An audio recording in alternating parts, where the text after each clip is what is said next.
right, we are. Oh God, this looks terrible. We're live from news analysis headquarters. There's just too much to talk about. I'm bringing you a special matinee podcast because it's so freaking cold outside. Uh,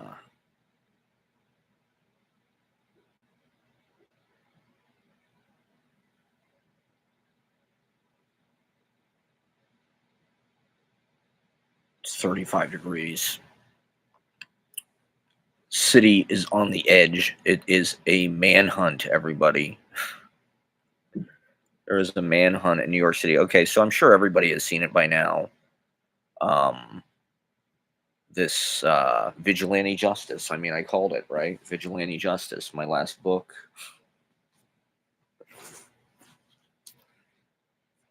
Vigilante justice. This guy's becoming kind of a folk hero. He may have ignited a class war. And he's sort of going viral. And it's happening in New York, right? I mean, this supposed picture of him from the security camera where he's flirting was taken in a hostel on 103rd in Amsterdam, which is literally 6 blocks from Ashley's apartment. And I mean, I walk by that place all the time. It's this amazing building. I've smoked weed out front of that hostel many times. Many times they have the nice little patio with tables. It's a hostel, so it's cool. I put flyers up there. That's part of the excitement of living in New York City. To just think you may have passed this guy on the street or something, this folk hero, this international. Hopefully, it ignites a wave of copycat CEO. I mean, that's how the public. That's what I'm seeing. Maybe these are bots in the comments or something, but that's what I'm seeing is like people are celebrating the fact that this guy got iced. This guy got unalived. I was expecting when I first heard about it, you're expecting like, or it just felt like a joke that everybody was making, thinking they were being like super original and funny. That like, oh, my condolences are out of network, or sorry, my thoughts and prayers are not covered, or whatever the fuck. A lot of people are making like, puns about, and rightly so. I mean, I think it's an interesting moment. I don't know if we've seen anything quite like this. Feels like some kind of positive. Who was the guy who started World War One? Zaslow Princep or whatever. Maybe, hopefully, this is like the beginning of fighting back, frankly, against the CEO class. The health. I mean, okay, so I actually had United Health. That's my big scoop. So I sort of have a personal vendetta against this guy because I mean, it was Medicaid. I applied for Medicaid probably about a year ago. I think maybe a little. I think I did it last October, around last October, because my tooth. I could feel that. I'm just obsessed with that problem, and it's getting worse. It's been getting worse. But I don't even remember filling out the application or anything. I've had Medicaid in New York State in the past, so it may have just been like reactivating or something. But they assigned me. I didn't really go in and research any of the insurance companies. I mean, the last time I had Medicaid, it was so good. It was just like they covered everything. I never even saw a bill about anything. I could get on ZocDoc and just schedule any appointment. But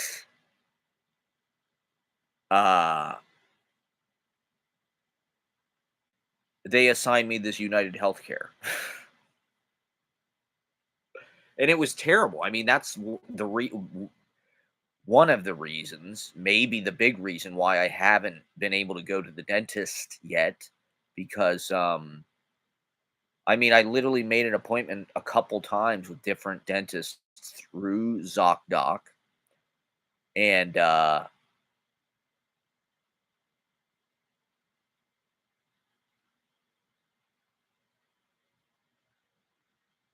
they got canceled. The people called me up like a day before and were like, your insurance doesn't actually cover this, so you're gonna have to pay out of pocket. Is that okay?"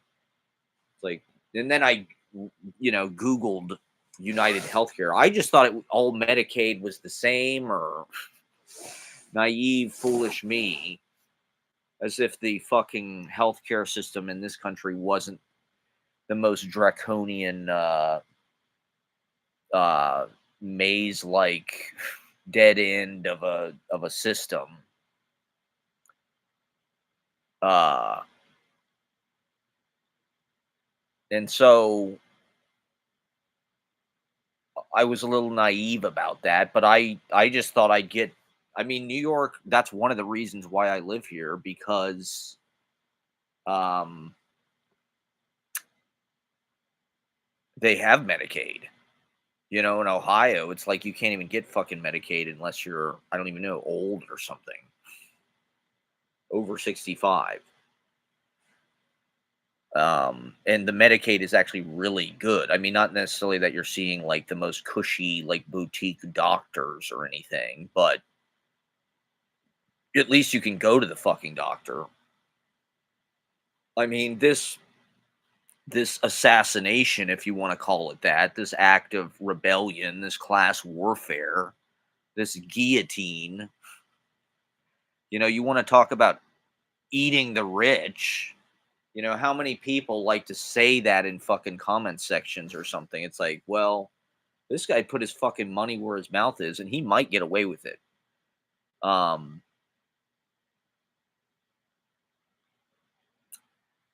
I hope he does. We all hope he does, right?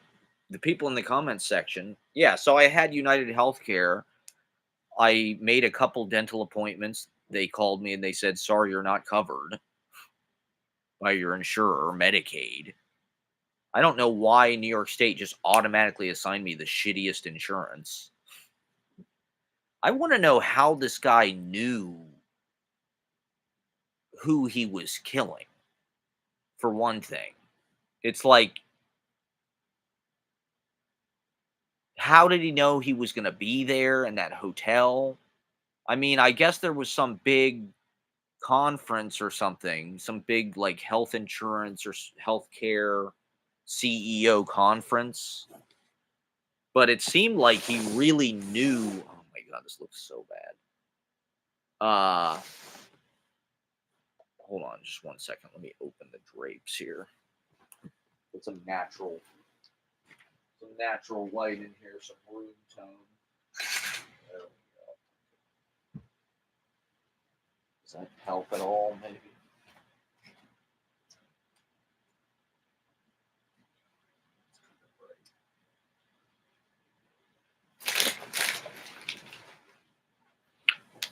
Um, okay, it still looks totally like shit, but oh god, it's so, my face is so dark, and um yeah, it's like, how did he know exactly who this guy was, where he was gonna be? I guess he could have put, how did he know he was gonna stay at that hotel? How did he figure all that stuff out? That's not necessarily like public information. And it looked like something out of a fucking movie. I mean, that was the analysis I was just listening to, said something about it. There's a number of mistakes the guy made that, indicate that it wasn't a professional. He left his granola bar wrapper in like a water bottle. They're trying to get his DNA off the water bottle. And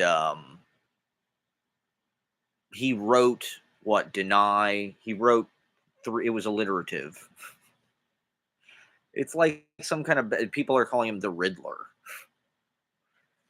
It's like some kind of Batman caper. But it looked like he was imitating a movie. It looked like, that's why I think people were so like, "Whoa, this guy really knows what he's doing." Like they were saying, if he was an actual professional, he probably wouldn't have been that. They wouldn't have anything, maybe. He wouldn't even have known it happened. But it looked sort of like vigilante justice out of, like, I don't know, fucking some Val Kilmer the Saint movie or something. It looked like Heat. These shiesties, man. These shiesty, like, it's like a ski hat, except it's like that Under Armour kind of like athleisure fabric, whatever the fuck that is, plastic, basically. I'm sure. Um, that's right. I'm doing a matinee. Not that anybody ever watches these, but I just had to get on and talk about this. It's such a phenomenon. It's like a pop culture kind of. New York loves the. There's no good name for him. How have they not come up with a good name? You know, New York media used to be good at this stuff. What are they calling him? They're calling him like the city bike.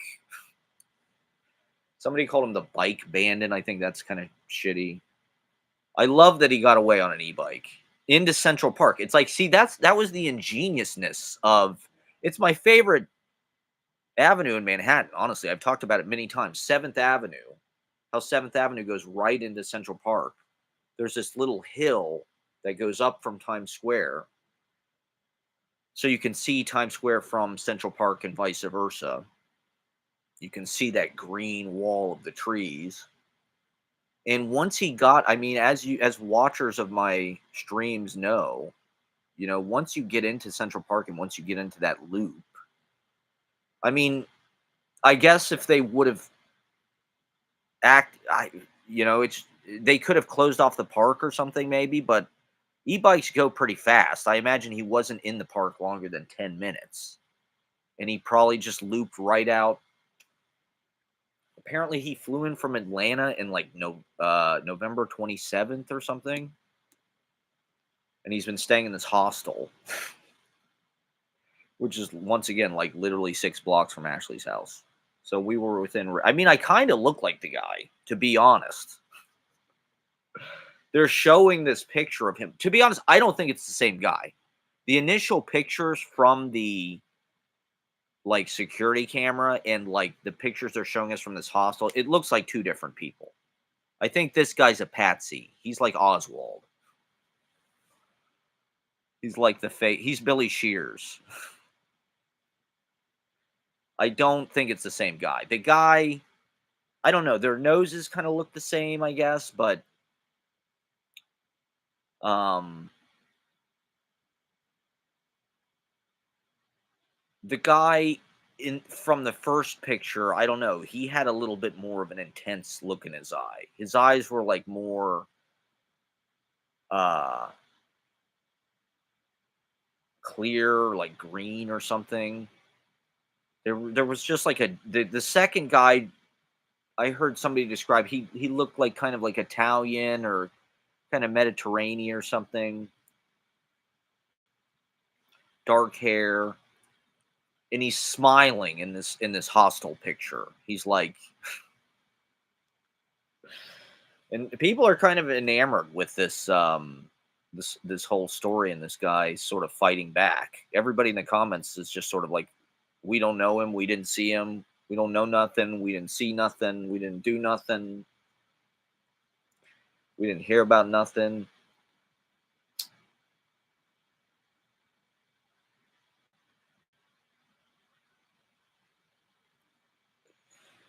And see, they need like live podcast studios out in the city. See, it'd be nice to be able to go somewhere in the city and like do this, but who knows how many people watch this? It's not a great time. And I did do a 5-hour long stream the other day, but um, this just needs to be addressed. It's just such a New York. It's like where's J. Jonah Jameson, the bike bandit, the wet bandits, the city bike killer. It wasn't a city bike. If it was a city bike, they would know where the fuck. he is. Um, because it's like there's all kind of data and tracking with that kind of stuff. Um, but run, motherfucker, run. Run, Ronnie, run. We're all rooting for you. I mean, what is it? There's just we're in a sort of assassination vibe this year. People are taking shots at Trump. This guy got fucking iced in this kind of methodical zodiac, or I don't know. It's just it's very. It was ritualistic. It was a ritual killing. Where's Law and Order, man? Where's Lenny? You know there's gonna be a fucking Law and Order about this shit. They'll probably make a movie. They'll probably get fucking Joseph Gordon-Levitt or something. They'll get Rami Malek. Maybe Chalamet. Do you think Chalamet would play this character? This could be the start of something big. I mean, right? Pluto is in Aquarius. It's the time of revolutions. It's French Revolution time. Get the guillotines, everybody. Get the silencers. And he unjammed his gun, right?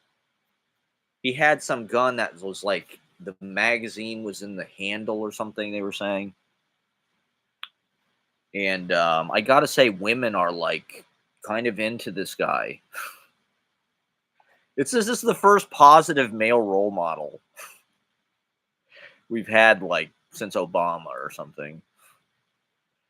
This is the first guy that everybody's kind of like, yeah, we're on board with this. The 99%, people who have been denied, people who have paid deductibles.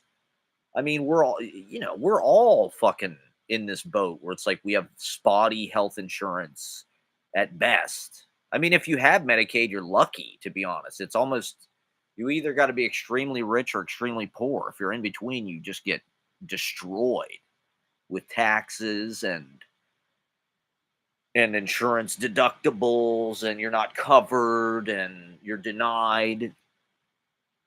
So we don't really know what the story is. Does this guy have a live stream? He's got to have a social media presence.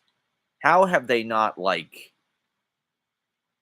uh triangulated his facial recognition? Not to give them any ideas.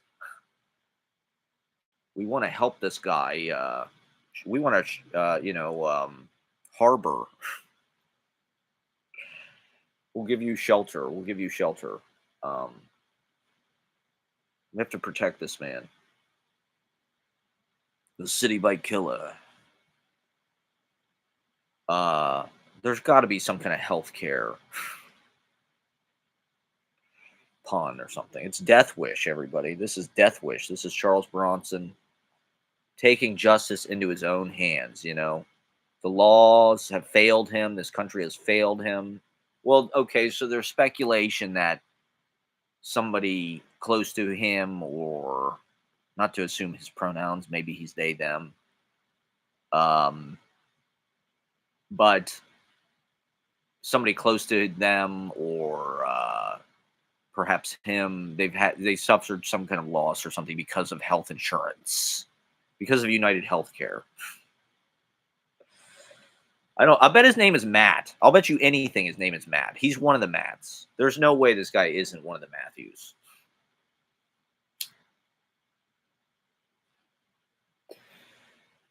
So he's definitely in the brotherhood of the Matts. He just seems like that type. Not to give anything else away, but trying to work Tim Allen grunting noises into my stage matter. We got to bring that back. Bring back Tim Allen grunting noises. Yeah, so this guy is the first positive male role model that we've had, I think. He's a hero for the people. He's actually taking action. He got the job done. Unlike this fucking clown who tried to unalive Trump and disappeared without a trace. This guy got the fucking job done. He's probably a New Yorker, or he lived in New York. He stayed in a fucking hostel, right? So he doesn't have any money. That's why he's on United Healthcare, the shittiest Medicaid. So I did a Reddit for it. It's just like nobody takes this health insurance. They said like no dentist will take this fucking health insurance. United Healthcare is the worst. And this guy, I think they said he made $10 million last year. He lived somewhere in a suburb of Minneapolis. He looked like this guy I met in when it first happened. All we had was a picture of the guy who got shot. I think his name is Brian or something. His name is Robert Paulson. Um, he should have wore like an anarchist mask. He should have wore that anonymous mask. It felt like one of those kind of things. But he dressed kind of like a hype beast a little bit.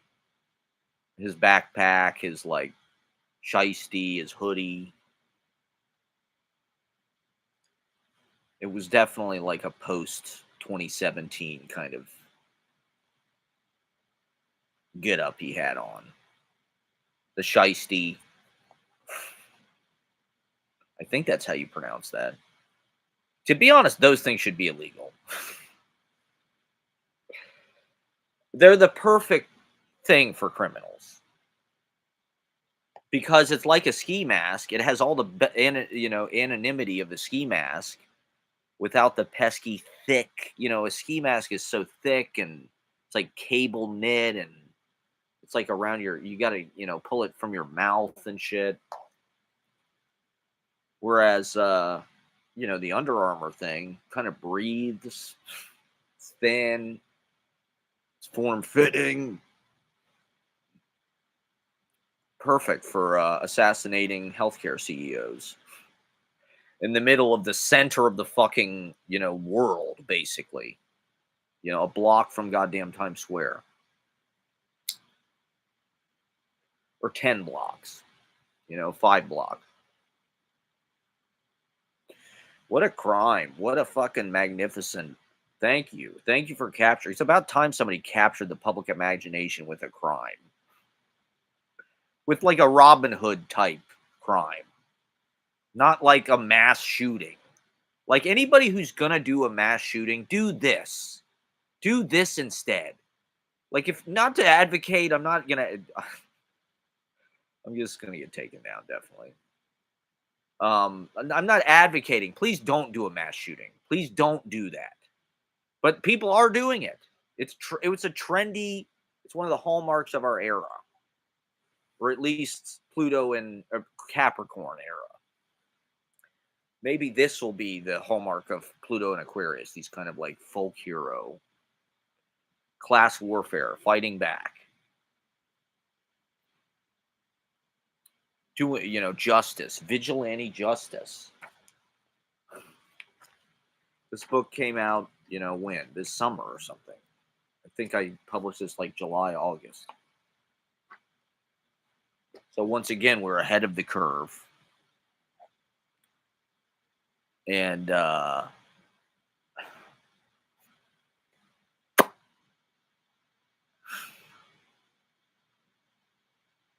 bless them. So if you're gonna I'm not advocating. There are lost young people, young men. They're not all young men. They're lost men. They're on YouTube. They're on Twitch. They're looking for answers. Like weaponize your mat. Don't kill a bunch of children. Like what the fuck is wrong with you? Like that is the most evil thing you could possibly do. Walking into a school of like young children. Like, oh my God. Walk into a health CEO conference. They didn't even postpone the meeting. They're like, oh, that motherfucker got shot. Put his job up on LinkedIn. We gotta go. We got a PowerPoint. Bill, can we get a latte in here? Money never sleeps, God damn it. We gotta deny children their health insurance. We gotta cut people's fucking coverage so they suffer. We need to mass produce suffering. And by the way, I need an $8 million bonus this year for all the money I saved. Is because all the employees I fired. and all the coverage I denied in the wealthiest nation that has ever existed. This is just the thing that drives me nuts continuously, because our lives are just so much worse than they need to be because of how much it costs to be alive, and there is abundance. It's just not evenly distributed. It's like everybody in this country, if you look at these European countries in the social safety net, oh, you're a pussy. You need a safety net. What are you, gay? You need health insurance. What are you, gay? If you're sick, you want like to be taken care of. Like, that's not the American way. The American way is you go to work anyway. You suffer. That makes you a man, and you die early. The life expectancy of this country is going down. It's just like there's no reinvestment in people's lives. There's no sense that it's like necessary to take care of people and to make sure that everybody's okay and to give everybody a baseline kind of like standard of living that they can build on. It's just like, no, you're plummeted into the depths of poverty unless you work your way out of it. And it's completely up to your own cunning.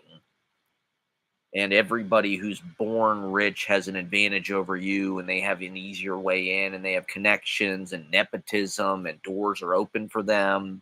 They don't have to work in restaurants, and they don't have to work at fast food or Whole Foods or retail. They can just be dilettantes.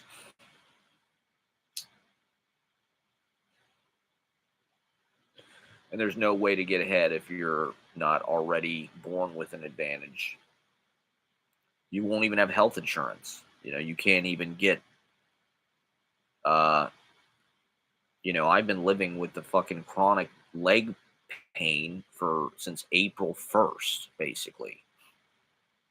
That's 8 months or something, 7 months, because of United Healthcare. Because my insurance didn't cover the places I made a fucking dental appointment. They called me and they said, "What the fuck are you trying to do, you poor ass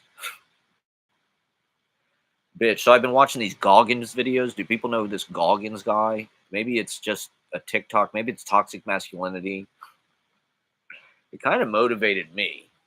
You got to check out Goggins. The thing is, you kind of do need somebody to kick you in the ass. Toxic masculinity. There's aspects of masculinity that, like, they may look toxic, but like they're kind of the good side of, like, you need somebody to push you out of your comfort zone. You need somebody to kind of not slap you, but to kind of force you off the diving board or whatever and show you that it's not as scary as it actually is. You need to be forced out of your comfort zone. You can't be a bitch. You have to work. You're the problem. You're not working hard enough. So this Goggins guy, I guess he's like a fitness. He runs like ultra marathons. He runs for days. You just got to keep doing the work. You're not working hard enough. And I don't know. I've kind of subscribed more and more to the kind of beatnik. Well, it's all been like lay flat movement. The last few years have been about like quitting your job. Not that was the protest. With what the pandemic kind of revealed was if they canceled all activity, the planet kind of healed itself. And so that kind of inspired us, I think, in a certain way to be like, okay, well, you know, as a poor person, I'm going to try and relish the fact that I don't have to work and I can just possess my own time and live like a trust fund kid for a couple of years anyway, thanks to Biden bucks and that huge stimulus package that was an inspiration to all of us. And that stimulated really an interesting art moment. It really pushed people forward from the pandemic into live streaming, into TikTok, into Twitch, into open mics, into poetry, into being typewriter poets. There was this flourishing. Suddenly, you could make money as a fucking typewriter poet. There were all these typewriter poets in New York because you could sort of link that up with your social media. People could Venmo you. They wanted, and people had money. People had money and time to travel. They'd been pin up for a year or two.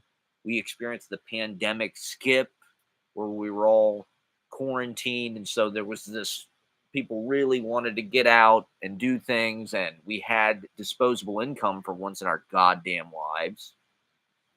I've never had that much money in my life. I've never had half that much money, really. And not that I've worked. I wanted to live my life. And I did. I mean, not having a job when you're poor limits the amount of things that you can do, but at least you're free to some degree. Um, you're free from scheduled, manual labor that kills your body. So this was an act. I think that's how people are reading it. This was a way of fighting back and just saying, "Hey, you can't treat us this fucking way."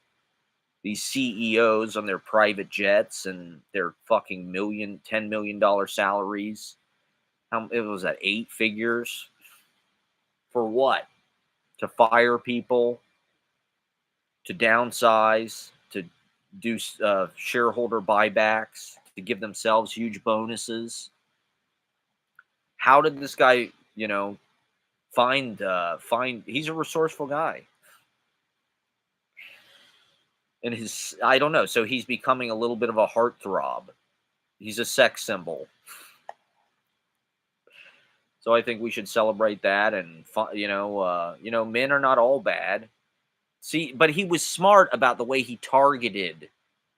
He didn't go out and shoot. The mass shooters are always terrible. They're always it's the worst.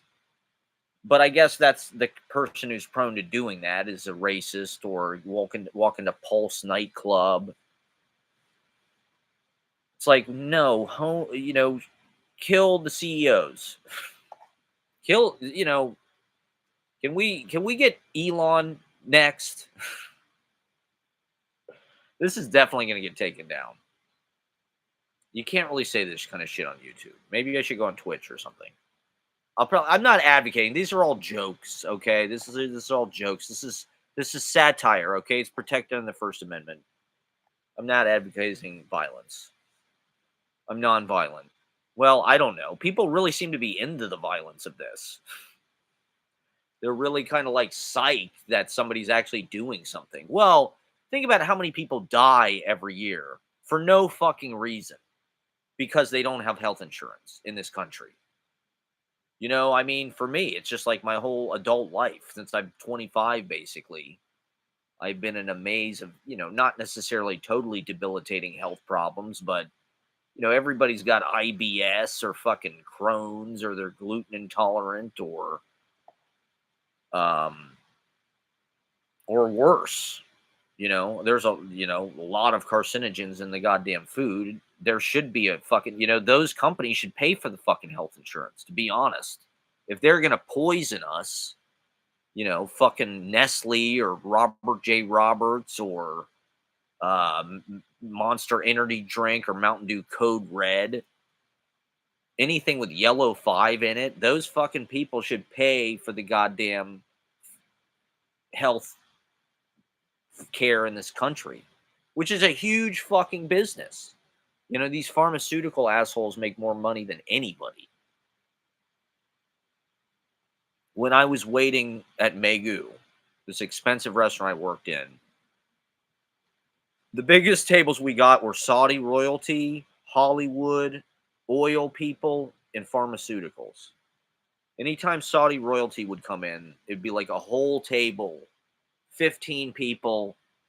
They'd all order just expensive shit, steaks, sushi, wine, sake. Or no, they don't. They're Muslims, so they don't drink alcohol. Some of them did. they'd spend $5,000 and they wouldn't even eat the fucking food. They'd eat half of it and just take it away. And the pharmaceutical dinners, it was the same thing. It was all prefixed. They'd want a private room. It was like $200 a person or something. It was thousands of dollars for these fucking dinners. And it was just like fucking wine pairing, sake pairing, champagne. They were VIPs for sure, for sure. They were usually anytime there was a pharmaceutical dinner, those pharmaceutical dinners. And this was after the crash. This was after 2008. They were still spending money. The Wall Street people, I guess, had curtailed it a little bit. I guess before 2008 in New York, it was a different thing. People were just like really partying. And I think there was a crash in 2001 too. But before that, like in the 90s, I guess Wall Street guys would just throw fucking money around. And this is wealth inequality in action. The other thing I wanted to talk about is how having children is like an indicator of wealth and like a status symbol at this point. Like it's so expensive to have children. And I read this thing. It was Nick Cannon saying, having 12 kids is a rich man's game, right?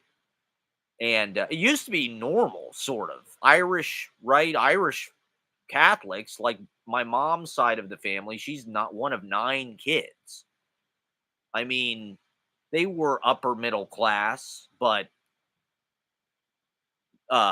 they weren't really rich, but they were able to have fucking 9 kids, because that was normal. 100 years ago, it was like your woman had needed to have wide birthing hips so she could have 13 children, so they could all work the farm and shit. Now it's like you can't even have one kid. You're not producing anything. You're just some college educated vestigial male. I mean, males are unless we start killing healthcare CEOs. How can we prove our virility? How can we get women to like us at all? Now people are like, "Oh, he's hot. He's fine. Look at his smile." It's like, okay, all right. So you got to kill, a rich person, I guess. That's the new rock and roll. That's the new punk rock. That's the pussy riot, I guess, of being an American. It's like, in a certain way, I mean, it's just so safe and boring. I mean, Republicans are playing music. It's all these fucking right wing attorney generals with fucking blues guitar, pentatonic jam sesh. It's like there's nothing less punk rock than punk rock. There's nothing less rock and roll than rock and roll. Class warfare. Now that's rock and roll. That's edgy. Yeah, but like, okay, Elon Musk, perfect example, right? Of the richest guy in the world, the the biggest tool bag alive, but he's got this like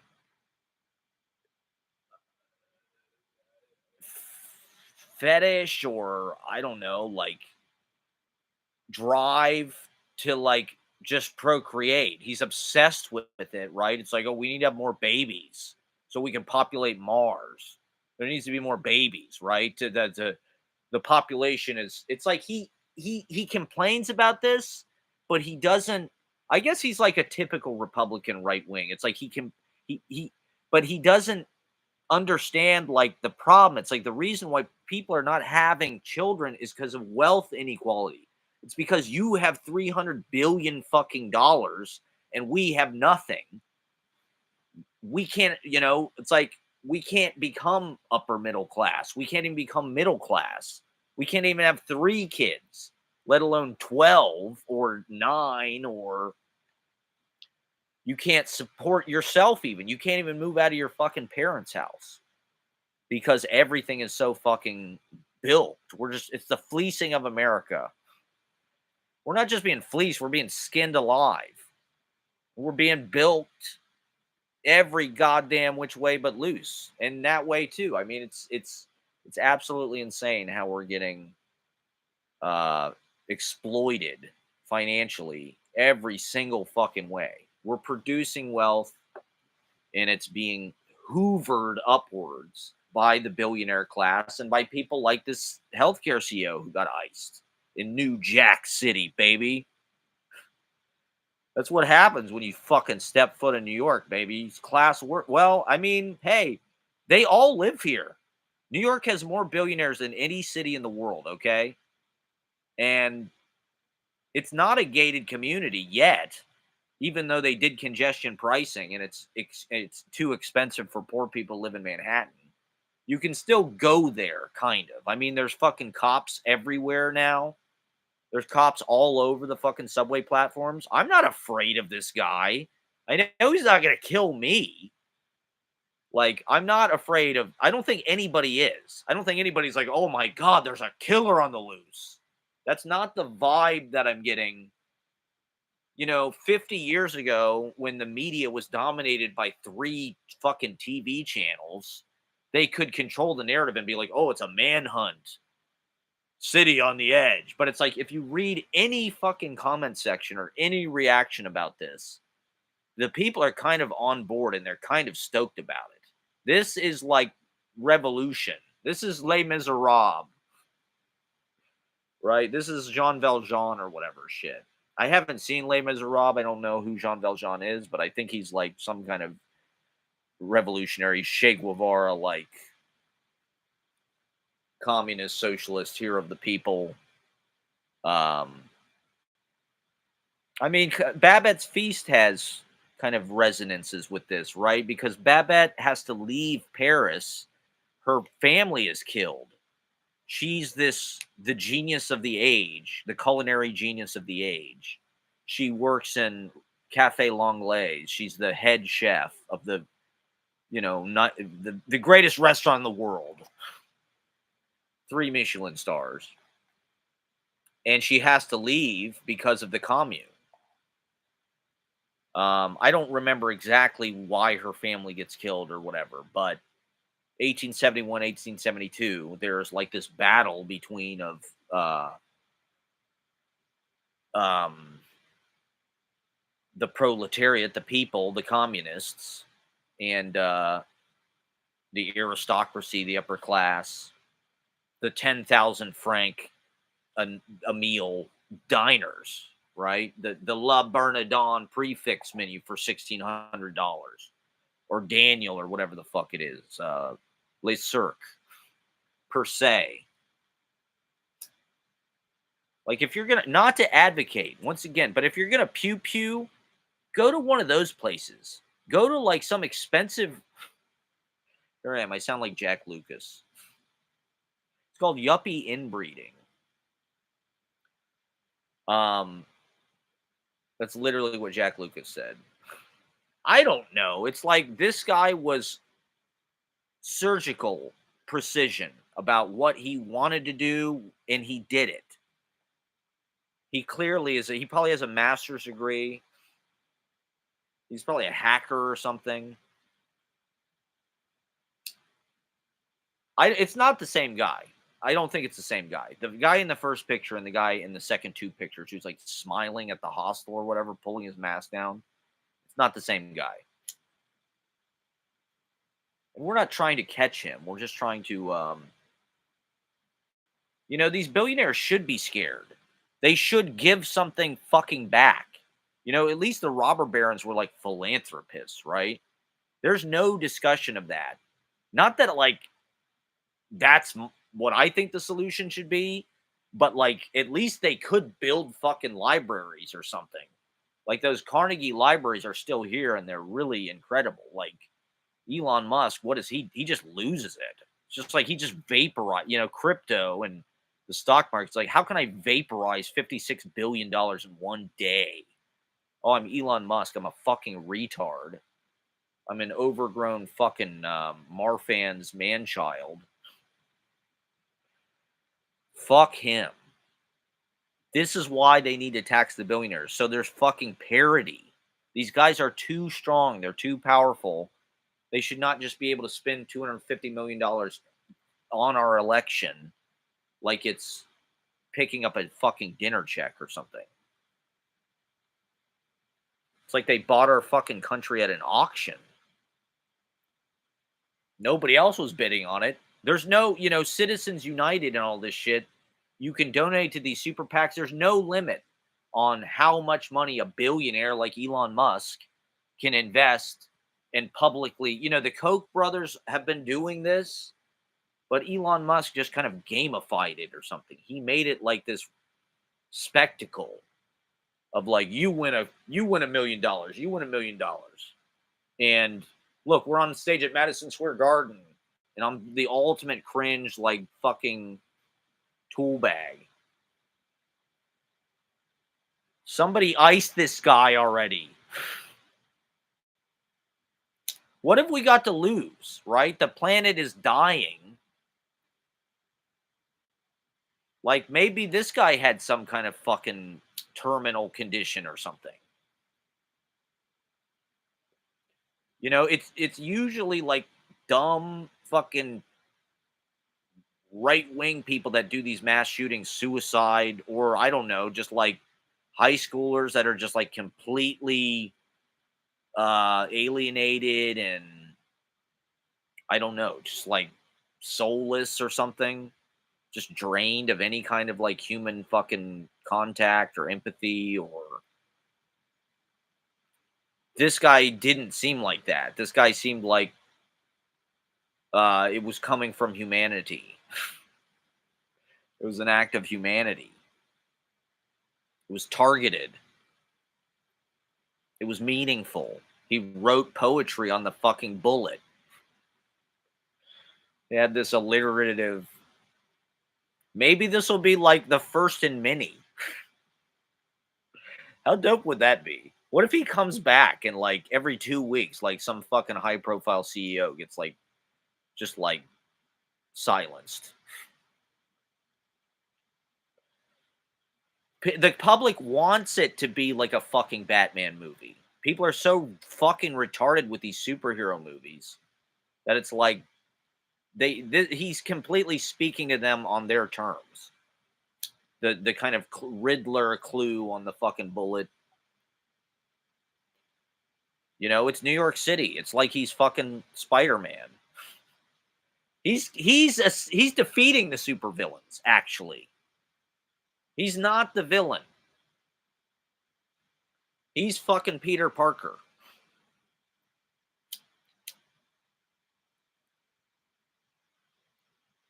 Is he from Atlanta? So they know who the guy is. They know he bought a fucking plane ticket or something. It's like how have they not that I necessarily want to like blow up his profile or anything, but like they know his name, like if they know he came from Atlanta, like we're in the era of social media. You can't find out like literally every single fucking thing about this guy. Like if he is some kind of like left wing crusader, he's got to be a DJ. He's got to have a SoundCloud. Is he a SoundCloud rapper? He's got to have a Is he a typewriter poet? Does he host an open mic? He's got to be a streamer or something. Like, there's no way. Why didn't he live stream the? Did he GoPro the hit? It seems like that guy might have the ingenuity to do something like that. He's one of us. He probably lives in Flatbush. He's probably in a polycule in Flatbush. He's probably living in a streamer mansion polycule. He probably streamed the whole thing on Kick. We, the people, will not convict. Biden pardon the healthcare crusader. Biden, you pardon Hunter. I mean, come on. You can pardon this guy. Just do it now. Just do it now. Dark Brandon, we're calling on you. Kamala still is the vice president. Is she doing her job or is she just like drinking? From her last like video, she seemed like she's been hitting the sauce. That was the vibe that I got. Just like, oh, America hates me. I'm gonna go to. I'm from San Francisco. I'm gonna drink some wine. I'm a wino. I guess her and Doug Emhoff are splitting up. He hooked up with some campaign staffer or something. Not a surprise. Andy Samberg, shame on you for portraying Doug Emhoff in a positive light. You're a stooge for the neoliberal Illuminati. Yeah, so poor Kamala. Poor Kamala. We still, I mean, we barely knew you. You came and went kind of fast. We did want you to be the president. We love you, I guess, sort of. We're sorry. It wasn't our fault. But do something. Biden, Dark Brandon. Dark Brandon. Just fucking fuck it all. Just override the Constitution. Do not let Trump. You're on your way anyway, out anyway. You're another. Fuck it. What have you got to lose, Dark Brandon? Pardon the healthcare killer. Giving life, giving death to the life death dealer, dealing death to the real merchants of death, United Healthcare, is one of the reasons why my fucking health is as fucked up because I got denied. I'm a personal victim of United Healthcare, so we're dancing today, okay? It's a fucking celebration today. This guy in his fucking suburban McMansion. He just looks like Whitey. He looks like John Kruk. It was a moment of destiny at the crossroads of the world, Times Square. How appropriate. It went down blocks from Times Square. This was a freedom cry. This is what real freedom and real fucking courage looks like. This guy's like Snowden. As far as I'm concerned, this was like the most positive, like white male. It's Assange, it's Snowden. Not that I'm like the biggest Snowden advocate, but the people like Snowden. They should make a movie. When's the Oliver Stone biopic coming out? Can we get a super group, Snowden, Assange, and this guy? Like I said, how do they not know his name by now? It's like they know he was staying in this fucking hostel. They know he was like, apparently he was staying in a room with two other people. Like most hostel accommodations, you're like in a room with like, two guys that are like binge drinking and come home at 2 a.m. and you hope they don't kill you while you sleep or whatever. But that's the kind of people that stay in hostels. Worldly people, cool people, cosmopolitan, affable, working for a better life. I don't know. I mean, our movies are so full of like righteous violence. Like every fucking movie is about a hero who solves problems by fucking killing people. And yet it's so misinterpreted. People just use violence in the dumbest fucking ways. It's just evil.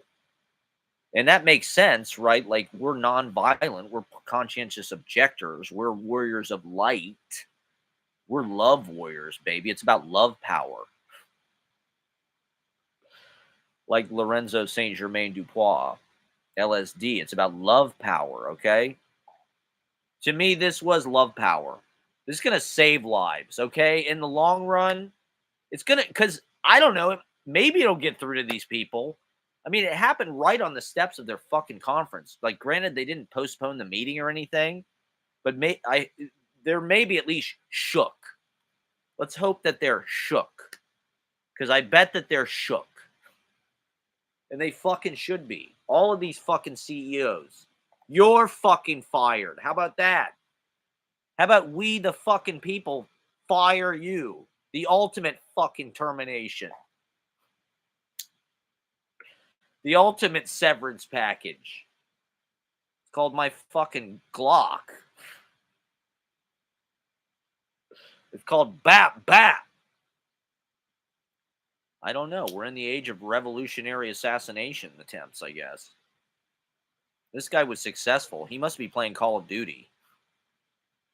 He must be playing the combat simulators that every male in America under the age of 40 is like, training themselves on literally like 8 hours every day. Every fucking man under the age of 50, 90%, right, of all males. This is something we've talked about. They're all playing fucking first person shooters, video violence. We live in the age of video violence, right? As Lou said, Papa Lou. We live in the age of violence. Democracy is coming to the USA, right? I've seen the future and it is murder. To quote Jewish prophets of the 1980s.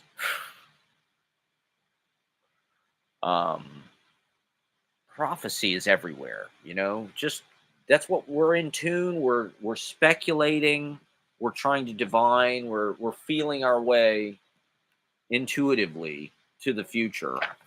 Vigilante justice, okay? I called it, okay? This is the biggest shooting in Manhattan north of 42nd Street since John Lennon, okay? Manhattan is where all like the greatest, most significant violence happens. 9/11, taxi driver. Just kidding. It's the war within America, and it's everywhere. Good afternoon, Bruce Holiday.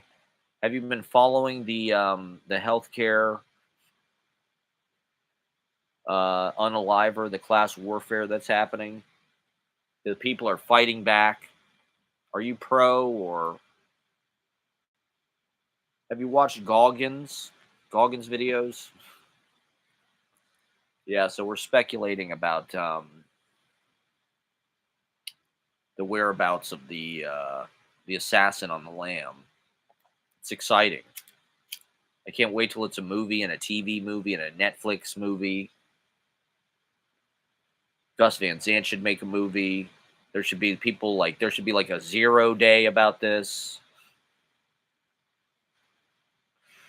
There should be like, you know, there should be like the people should be making like not effigies, but like he's an ex-Navy SEAL. Is that what it said? I guess there's probably info. Let me look this up. Is there info about the guy? I guess I'm dumb and like I'm behind in my reportage. All I do is watch TikTok. I'm gonna go on CNN.com, the fake news. Here we go. Testing underway on possible DNA evidence recovered from scene of CEO's killing. This is. I hope that they don't try to arrest me because I kind of look like the guy. First they said he was 6'1". Now they're saying he's 5'9". Oh, Goggins is an ex-Navy SEAL. Oh, never mind. They haven't identified. Goggins is not the killer. I want to disclaim, I want to be clear about that. Goggins is not the killer.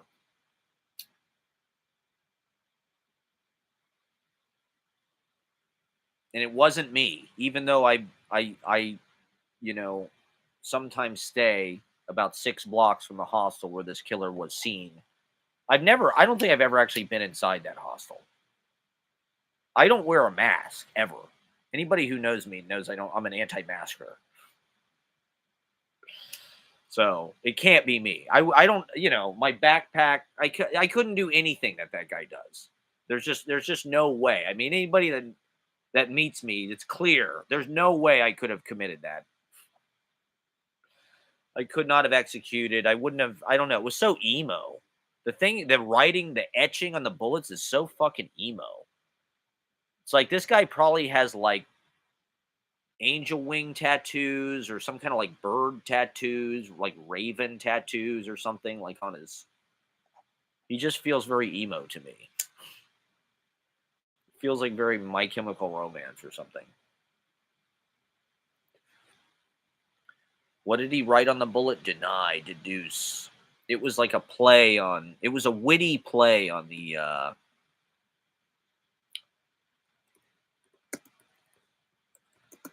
depose something. Let's see. Did not delay, deny, defend. Deny, defend, depose is what he wrote. Delay, deny, defend. Why insurance companies don't pay claims and what you can do about it is a 2010 book by Rutgers law professor Jay Feynman. The book, an examination of the property and casualty insurance industry, focusing on its practices and impacts on customers. Yeah, these insurance companies are like uh, just completely dictating what uh, in what they won't cover.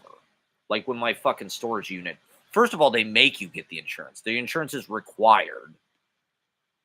And then when my short storage unit flooded, they didn't want to pay me the full amount. They paid me like this like limited, and there was $100 deductible.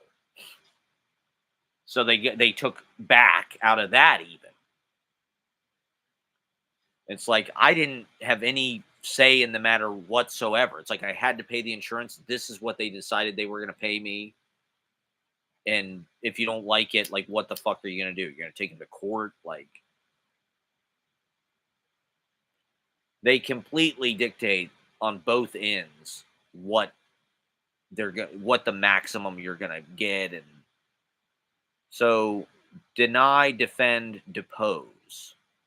Well, he deposed the fuck out of that guy. He certainly deposed his ass. So how do you know Goggins? Have you seen him on YouTube or something? Are you doing push-ups right now? Every time we're going to do the Goggins drinking game. Every time you hear the name Goggins, you have to do 10 push-ups. You're a bitch. So it just needs to be said. You know, there's nothing. That guy's doing his job. You know, somebody needs to be like a drill sergeant.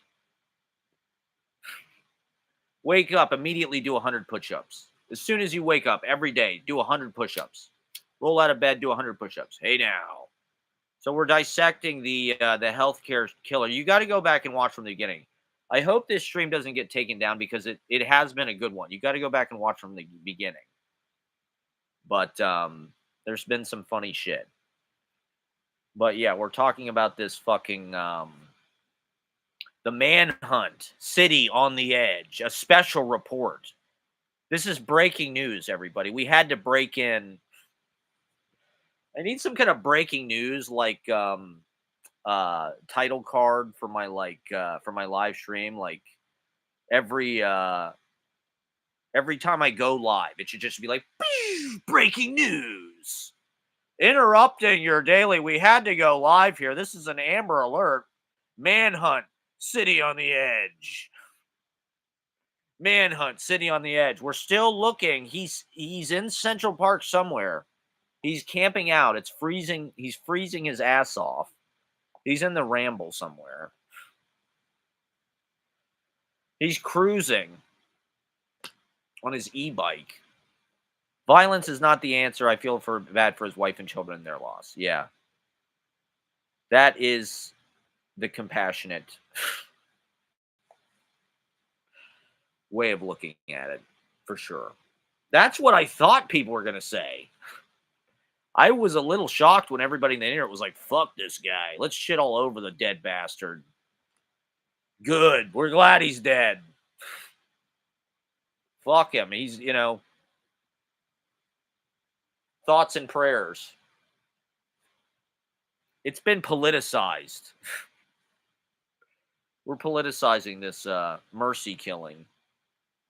It was targeted. I mean, how did this guy know? That's what I want to know is how did he figure out who this guy was, where he was staying, where he was going to be at what? I mean, I'm sure he knew that conference was happening. How could he have known that guy was staying in the hotel across the street? Maybe he just stalked him, I guess. He hunted him like fucking Ted Nugent. Maybe he just camped out or something. He's like I said, he's been probably been playing fucking Call of Duty or something. He's been training for years. You know, that's the thing that's crazy about it to me is like things like this never are that, somebody taking the initiative upon themselves to commit this heroic act. Adam S, what's up? Yeah, my man. My lighting is terrible here. This is really bad. Um, Maybe if I turn off the overhead. Hold on just one second. Okay.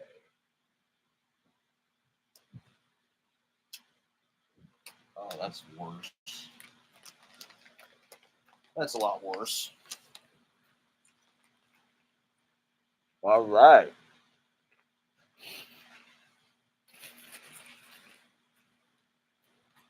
I just had to do an emergency broadcast. Adam S, where do you stand on the Mercy killing? This is a TV movie.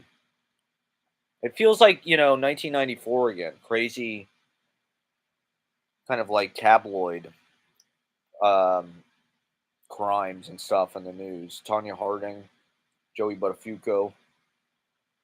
I don't know. This kind of feels like a novelty crime. It's class warfare, everybody. The first shots were fired in the American Civil War of the rich against the poor. The rich and their security police force. They're pit bulls. They're attack dogs. I mean, from the very beginning, Trump has gone out of his way to get the loyalty of the police. Morbid how people celebrate it. Society is sicker than ever. There you go. Compassionate people in my comments. I was shocked, too. Maybe it's just bots. Maybe it's just bots in the comments that are like, fuck the fucking...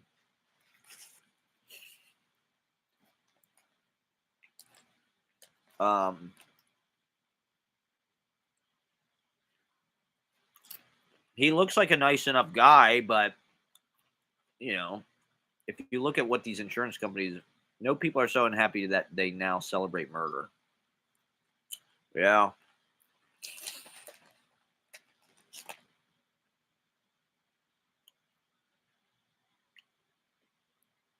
Yeah, I think people are just so fed up and despair. It's like people are doom spiraling. And, the fact that anybody does anything that looks like... I mean, it is... I don't know if it's like the media. It's not really the media that's saying this. It seems like it's just people in the comments, people on social media that are framing it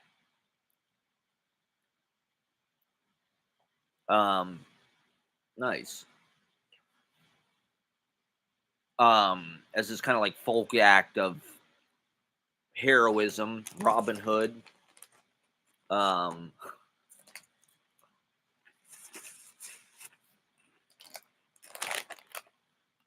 Sorry, I don't know what I'm eating right now. This is like a mukbang, everybody. Sponsored by Utz. The ripples are kind of universally the best. Everybody kind of recognizes that the ripples... I don't know what it is. They're better than wavy. The wavies are terrible, but they're so similar. There's something about those ripples. I don't know what it is. It just makes it taste so much better. It's the that's right. Well, I never eat on my live stream because I don't call me old fashioned, but I thought it was like a faux pas as an entertainer to like eat on stage or like while you're doing like right, like the Beatles. John Lennon talks about how they would eat chicken on stage, and that was like one of the things that Brian Epstein like made them stop doing. Like you can't eat on stage anymore. It's very unprofessional. I guess that was 60 years ago. I look like Count Chocula. I wish I was Count Chocula. Talk about drip. I mean, Jesus Christ. Count Chocula's got motherfucking drip. You got drip for days. Or maybe I'm thinking of who's the guy on Sesame Street? I guess all kind of fucking Ashley won't let me. That's right. I'm just a cuck. Everybody recognizes it. And I don't know. My reputation is destroyed. What can I do? What can I do? I look like Count Chocula, you know. My drip is too rizzy. I don't know. It doesn't feel right to use the word riz. As a person nearing 40 years old, it just doesn't work. 1 month ago was the election. Still no chaos, no revolt. I mean, I think people are just. It feels. It feels like we've been in a fucking chaos for 10 years. To be honest, I mean, like this is something I wanted to talk about. Is it just felt like Trump just like torpedoed my 30s. You know, I'm about to turn 40. It's almost the end of 2024. I'm going to do some best of broadcasts where I'll be talking about best of the year in review. That's the most fun part of the end of the year. Is the year in review, best books, best movies. So maybe I'll do best movies. We'll talk about the best movies we watched. We'll talk about the best open mic performances, the best shows, and just the year in review. We'll do the year that was 24. But I also want to reflect on my 30s because I'm about to turn 40. Not that I necessarily want everybody to know that, but 40 is a good age for a man, I'm told. Let's hope so. I think it is. It sounds good. Seems like people do respect you more or something as you get older. I mean, with Gen Z, especially with men, there's this idea that like they're really immature, they're they're kind of like lost or stunted, they're incels, they're falling victim to these manosphere podcasters. So as a elderly millennial, as a geriatric millennial, I feel like I kind of have like a like a prefer. You know, I'm like I seem mature compared to that, or like I don't know, like people kind of give you a different kind of respect or something now. They're like, okay, they look at you. I don't know. The election, I think, has changed the way that we all look at how this country looks at ourselves. You know, at least whatever the statistics told us, people are starting to reframe the way that they look at the world through like, you know, like men are not quite being vilified as much. Or you're, you know, like it's kind of affected the way that people look at wokeness, right? Men age, but women get old. There's a lot of sexist things about how women age. I heard this girl say once, and this was 2011, and she said it with a lot of authority. She's like, men age like wine, women age like milk. I probably shouldn't repeat that. It's a horrifically sexist thing to say, but I look like Count Chocula, so what do I know?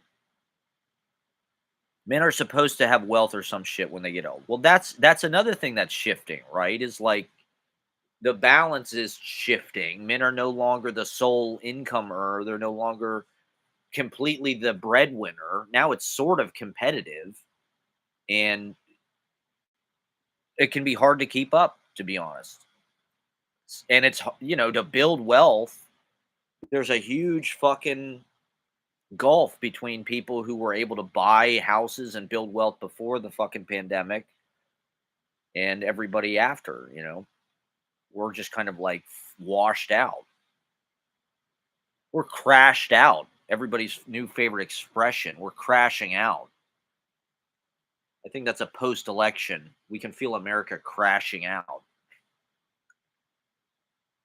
People like the doom spiral. I don't know. They find it like kind of glamorous to be like, fuck it. You know, America, we're just gonna party to death. We're gonna party till everybody's dead. We're gonna fucking but we're just gonna have like it's like the beach bum. The end of the beach bum, how he just lights all that money on fire and like his ship sinks, but he's just like partying his dick off. And he doesn't care. There's like kind of a wisdom in that or something. I don't know. It's Buddhist. It's the ultimate Buddhist like smack over the head. Like you never had anything anyway. I don't know. It's stupid, but it's our nature. I don't know. I almost bought several Bitcoin in 2016 when I had 10K saved. I can't stop thinking about it. I blew it. Yeah, I mean, it's worth $100,000 now. I mean, I was hearing about fucking Bitcoin in like 2012. My goddamn crypto boss was like, Bitcoin, Bitcoin, Bitcoin. I never thought about investing in it, but uh that's okay. You have more than money. You have integrity, you have character. You're a good person. You can't buy that. You're a hardworking person, and you have all that stuff.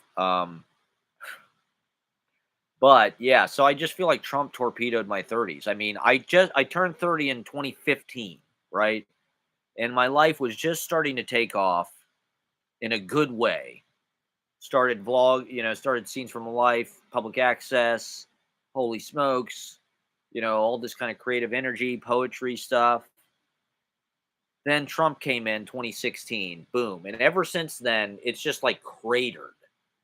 Like, I think our collective experience has fucking cratered with the pandemic kind of right in the middle of that. I think it's almost just like, there you go. I'm Bukowski without writing in alcoholism. There you go. That's pretty cool. Um, uh,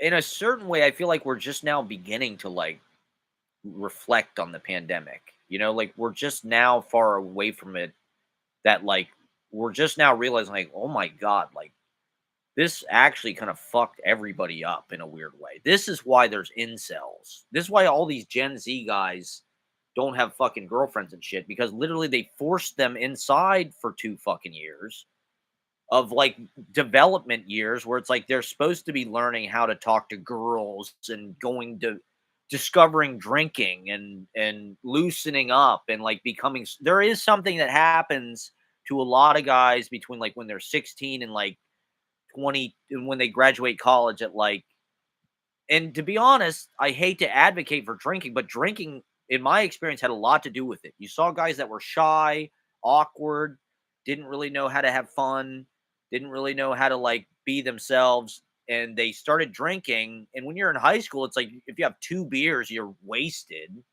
And so you start to just like loosen up, you start to have a personality, you start to get a girlfriend or whatever.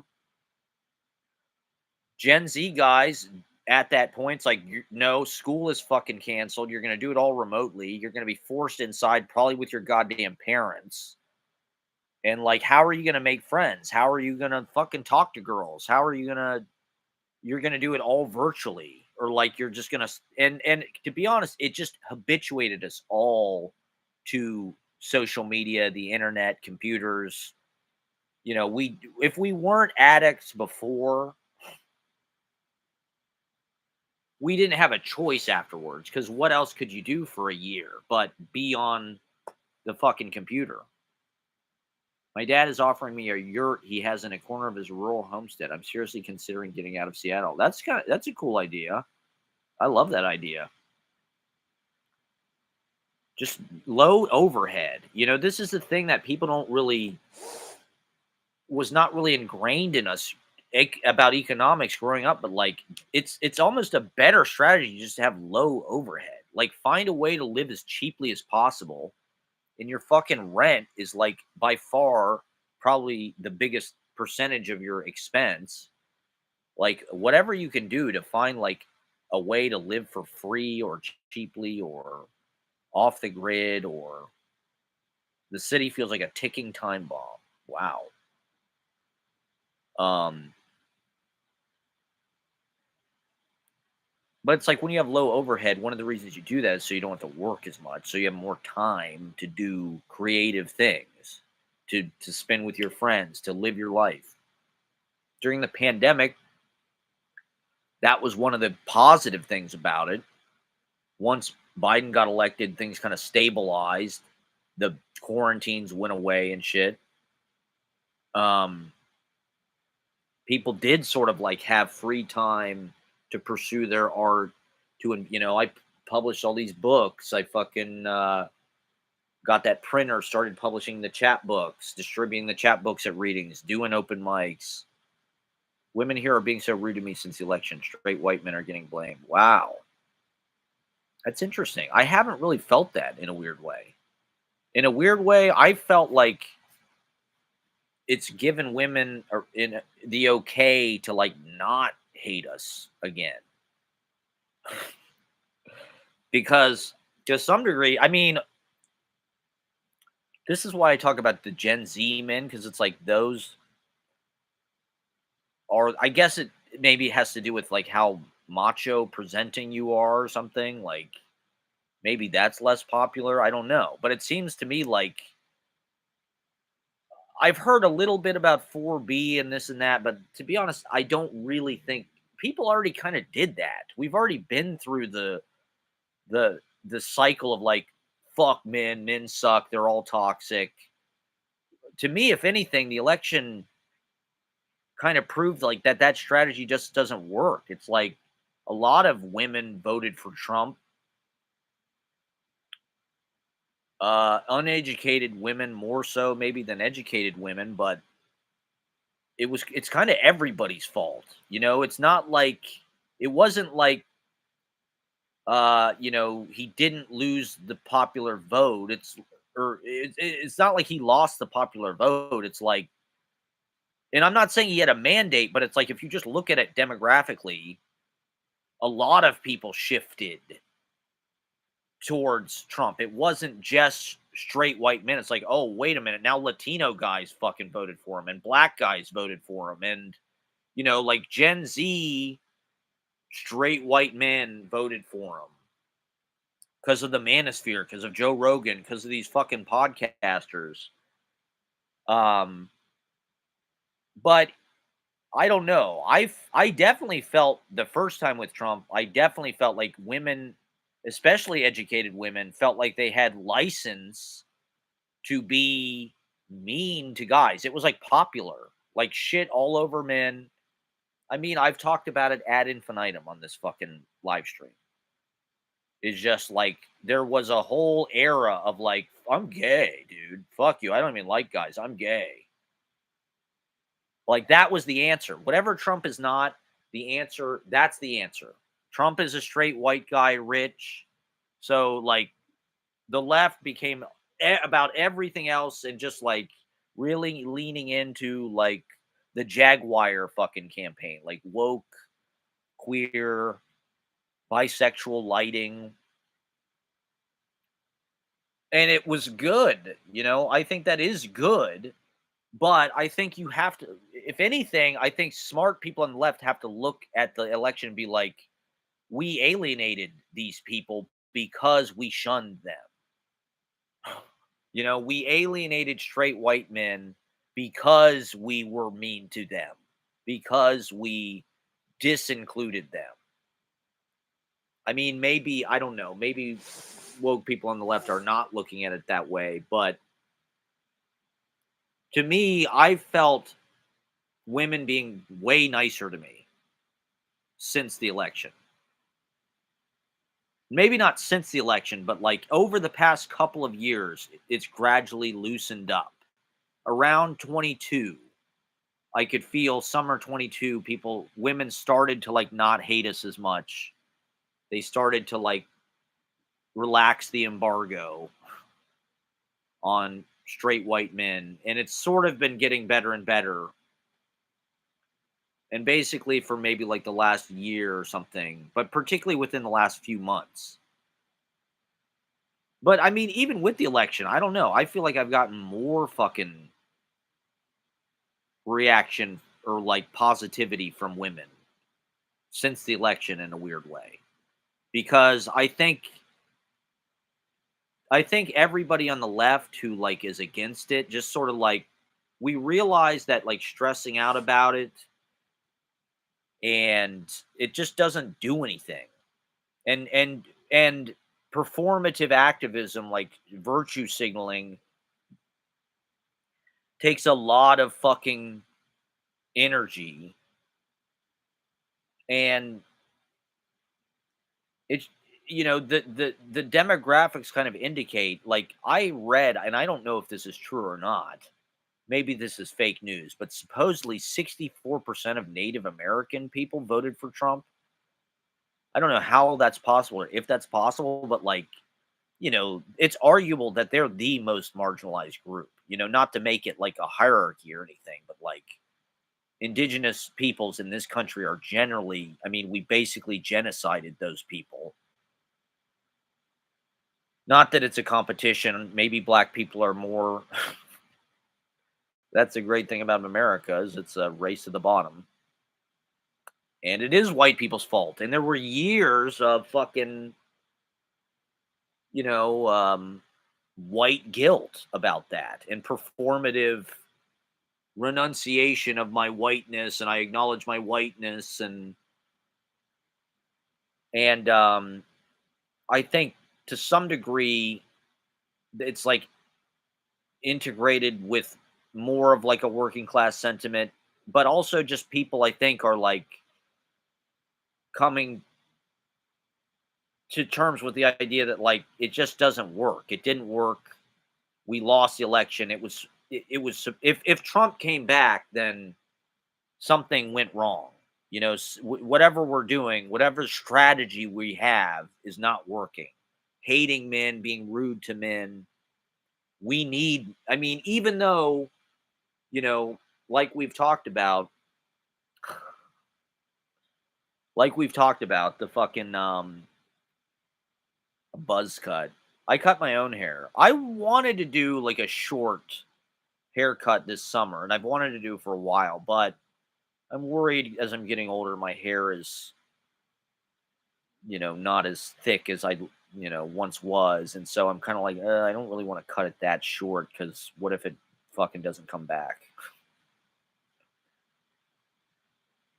I got on my hair, man.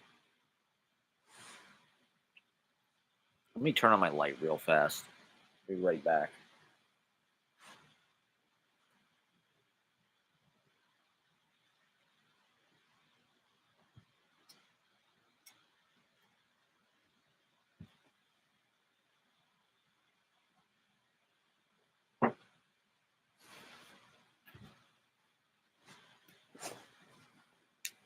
I mean, I think even look, that looks like shit again. Even the fact that women are like fetishizing or sexualizing or openly there's an open discourse about how they think that this healthcare killer guy is hot. I think even that's like a positive sign that like okay, he's a white guy. They think he's hot.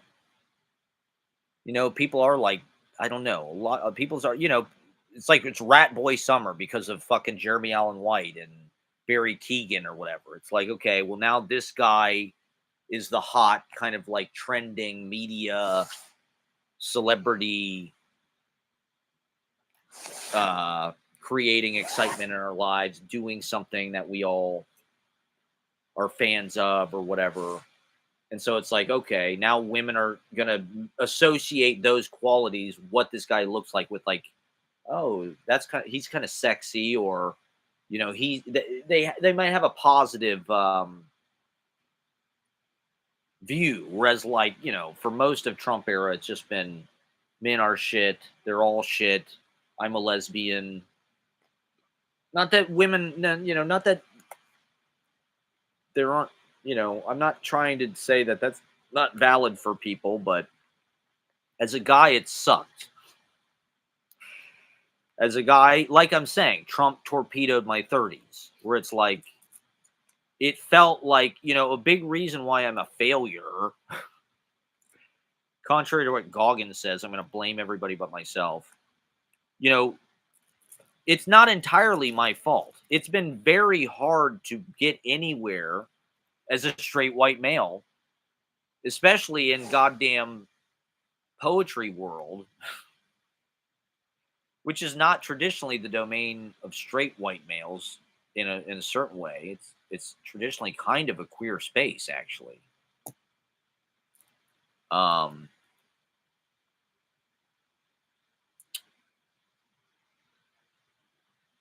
and it's like that was completely because there was this sort of like across the board moratorium on like white people have had too much for too long, white men have privilege and blah blah blah.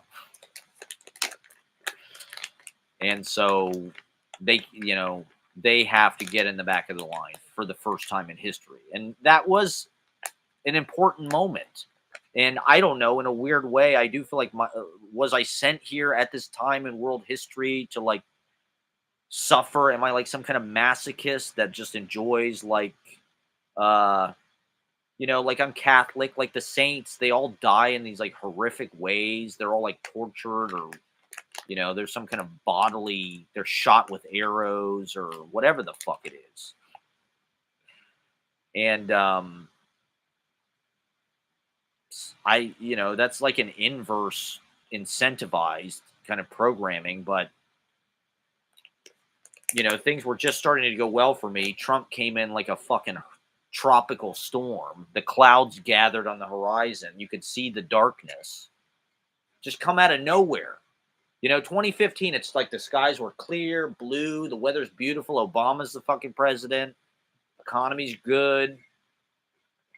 Good job, good place to live, rent's affordable. You can joke about anything you want. Women are, chill with us, getting laid. Everybody, there's not like racial animosity and anxiety every fucking place you go all the time.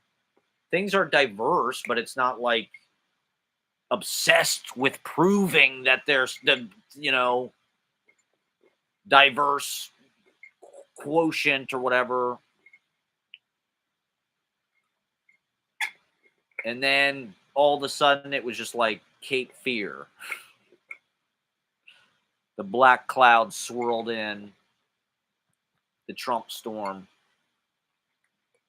And it just knocked, whatever it knocked us into, it was a disruptor. It knocked the country out of its kind of like status quo. And the public reaction to that, I feel like, was almost as violent as anything. The way that people on the left threw themselves into these kind of like discriminatory points of view actually was like as vehement and earthquaking as anything. It's just like, okay, now we're all confronted with all identity politics all the time, and they want to, we're debating child transgender surgery all of the sudden is the most important fucking national issue, and they want to take a look at your kids fucking private parts and shit. It's like, what the fuck? How did we get here?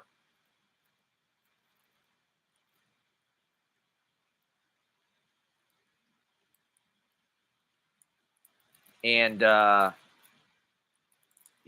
tried to do the best that I can to do with my privilege, positive things, and tried to advocate and platform for marginalized people.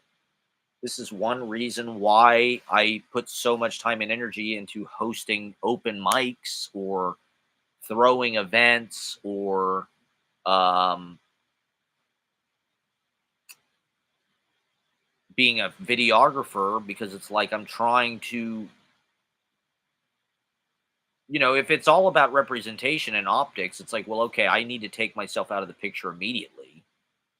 because I'm a white guy. There's oversaturation of representation and has been for a long time.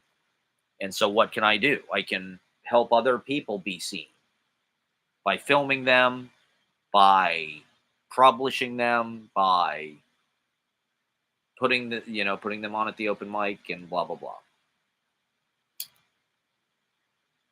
And so, it's not that easy to go out there as a white guy and talk about yourself or write about yourself. There's definitely been a public kind of like tilt against you. When I get up and read my poetry about jacking off on somebody's tits or whatever,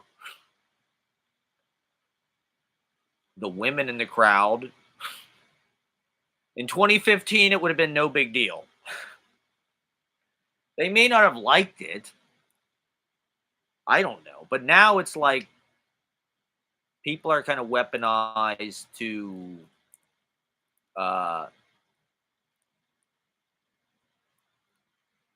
and I'm just kidding. I don't do that stuff to be provocative or to um to be sexist, at all. I hope that I'm not sexist. I'd like to think that I've platformed a lot of women. I try to be very and I was born in 1985. At that point, the world was still kind of like dominated by men, and women were, there are women funny. The are women funny conversation lasted in probably until about 2009, which is kind of insane to think about. Like Tina Fey doing 30 Rock, writing and being kind of like the creator of 30 Rock, that was like kind of a groundbreaking thing. But people are like, can she do it? She's a woman. Like I was never like that.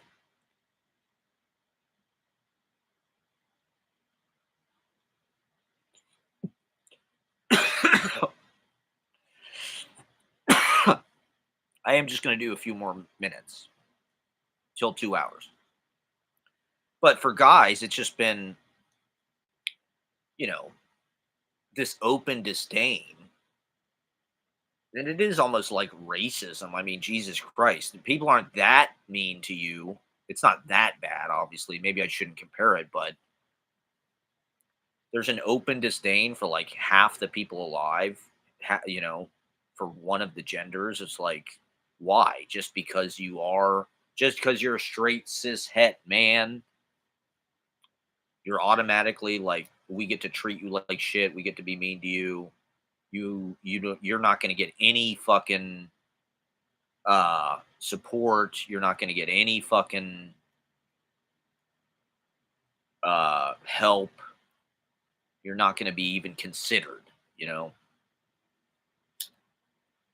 like, well, that's kind of fucking discrimination. So I don't know. I mean, like I said, we don't know because Trump hasn't actually taken office yet, and um, he hasn't really gotten in there to troll people with his fucking policies. So, but I think to some degree, it's almost like if you've been bullied at school by somebody long enough, you realize just like you don't react to them. They want you to react, or like it just doesn't do any good. Like, spazzing out and having all this anxiety. I don't know. We're still kind of in the Biden umbrella. The Biden era, it's like it's taken us 4 years just to recover from the fucking 4 years of fucking Trump and the pandemic insanity being sort of like the climax and the grand finale of that. It's taken 4 years and 2 years of remote work and, a huge bribe from the government to just like get us splurging and traveling. And, I got to come back into New York on a fucking magic carpet. I had this incredible apartment. I had $20,000. That was almost like a bribe from the gods to just be like, you know what? We really fucked you over for the last 5 years. But I could tell the lady at the apartment did not want to give it to me because I'm a straight white guy. She had a gay couple that was going to sublease it. And I could tell she wanted to give it to them, but they didn't want it. It wasn't going to work for them. And then there was like women and blah blah blah that she wanted to give it to, but it's like she did not want to give it to me. I could tell just because I was a straight white. She just didn't like me. I don't know why. She was a bitch the whole time. I mean, pardon my French. Maybe I shouldn't say that on the internet, but I was nice to them and I tried to be accommodating in my pothead lazy way.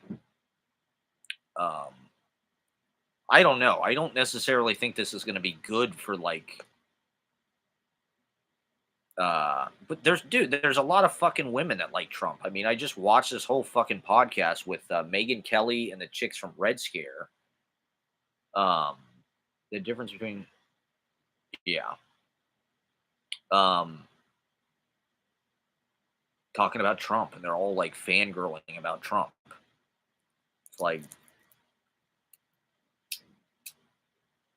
I mean, maybe it's because I spend time in Manhattan or something. Maybe Manhattan, the dynamic is different. Maybe there is like some kind of weird capitalist red or Republican. I mean, they did that rally at Madison Square Garden. It's like, um, to me, it's like it was a mistake for them to throw us in the doghouse and to like just I don't know. It had to happen because it was just obvious. It was just an obvious thing to do. Like Trump is white, straight. He's like the ultimate predator, final boss of like straight white capitalists, patriarch, all of it, right? He is like the final boss of that. And so it's just kind of a little bit of it's an oversimplified solution. And this is something I was just watching this video with Obama, right? It's some speech Obama gave, and he's like, people are not in static. You can't judge.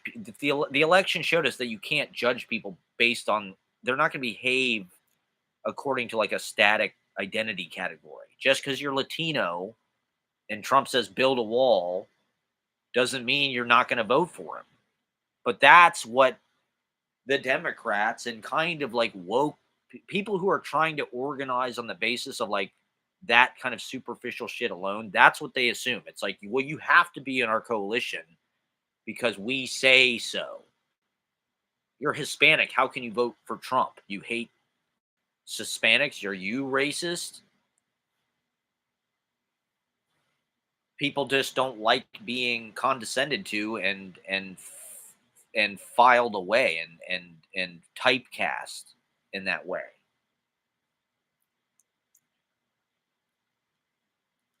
Fuck you, I won't do what you tell me. Yeah, I mean,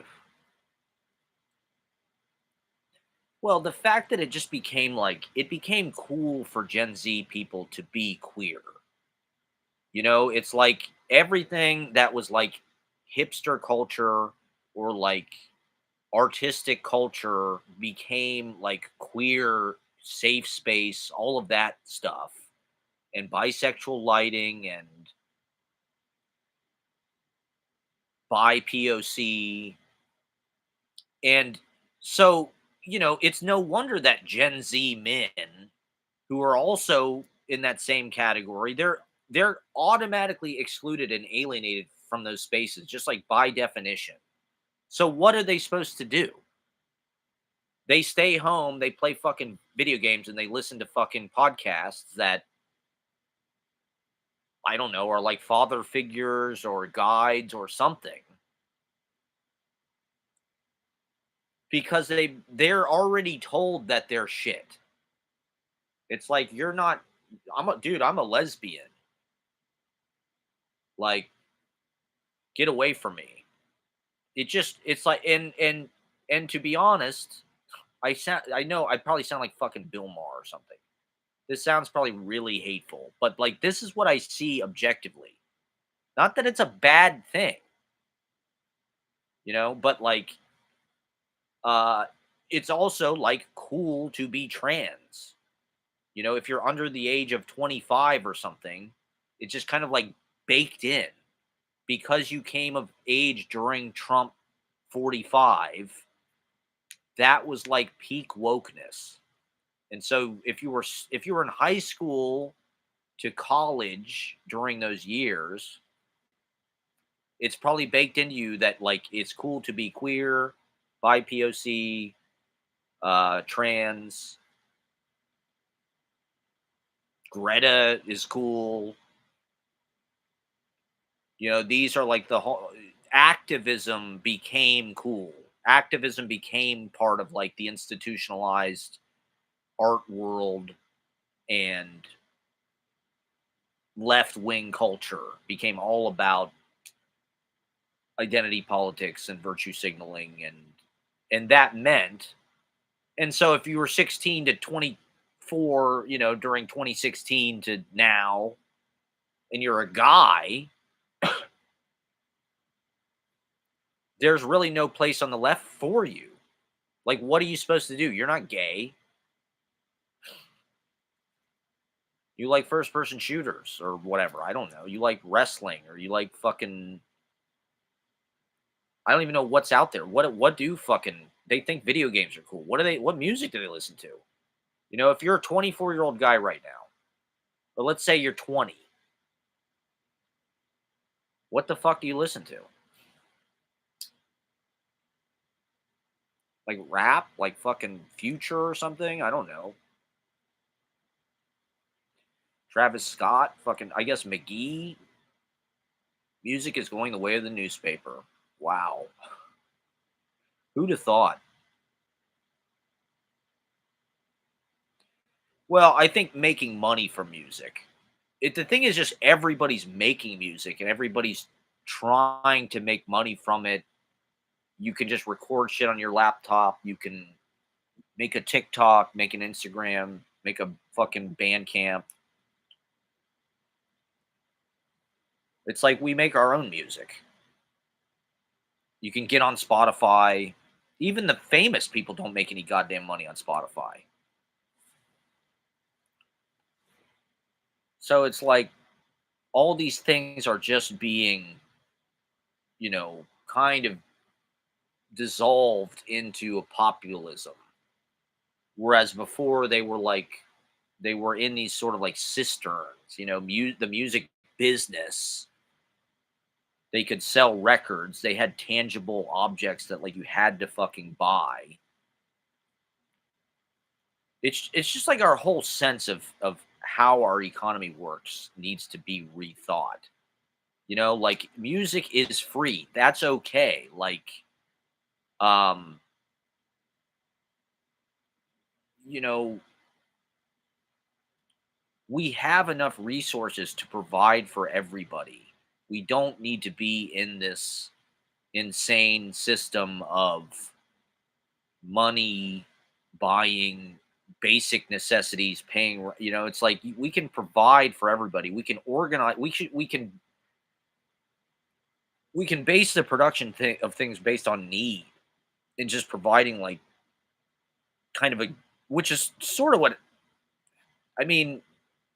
There are like essential workers, right? But even that will probably go the way of AI or something, like more and more manual labor jobs are going to be able to be done by robots, particularly going into the next decade. So there's actually going to be like an absence of the need of manual labor. And so that wealth is still going to be created.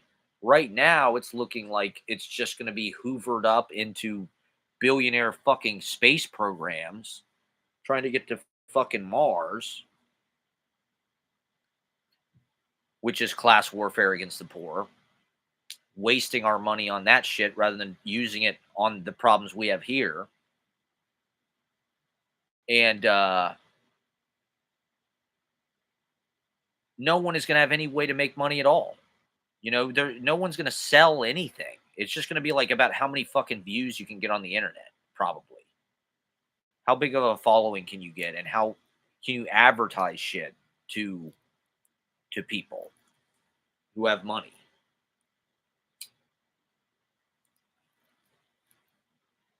Like the people that own the shit that's already there, the people that already own the buildings and the wealth, they're just gonna pass it down. But it's like things to each according to their need, right? I mean, things should be created based on need, not necessarily like, oh, I have the money to go out and buy. It's like it just incentivizes buying products that like you desire. Like I desire, or it's like you need vegetables, you need a healthy diet, but what do you want? You want to drink fucking Coca-Cola and eat candy or eat Doritos or eat fast food or whatever it is, cheeseburgers. Like you want that, but that's not necessarily what you need. Like people need places to live. They need fucking like a way to spend their time that is uh satisfying and like um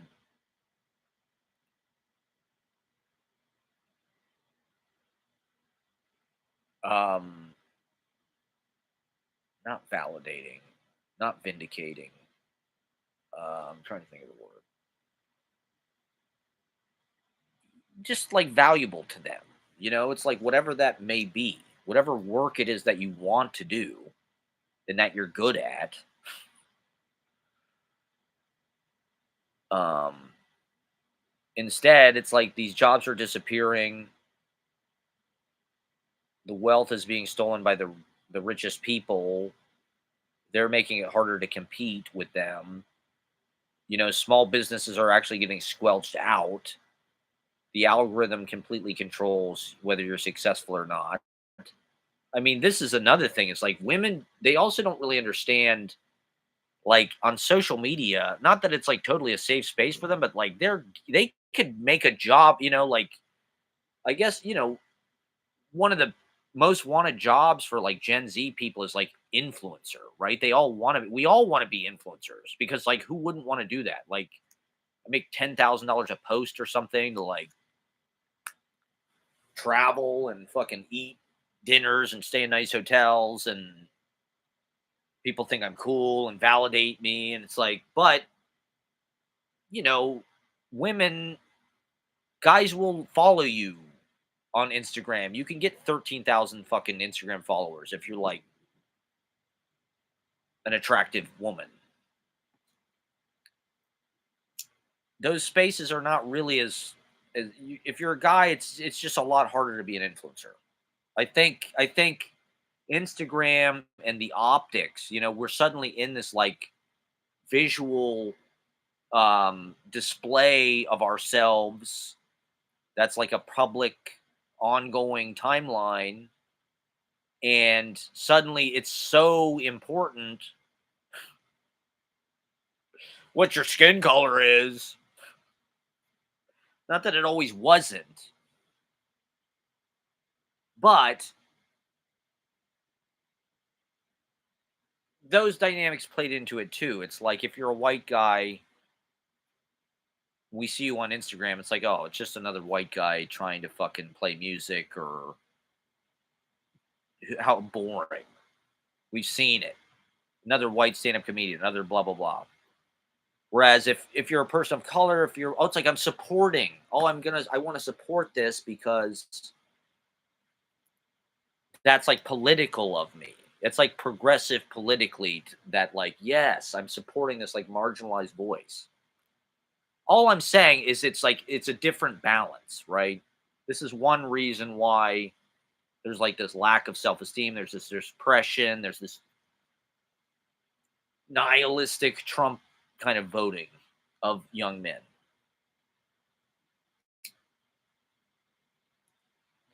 And it's, these are delicate things to talk about because you do just sound like a racist or you're crying sour grapes.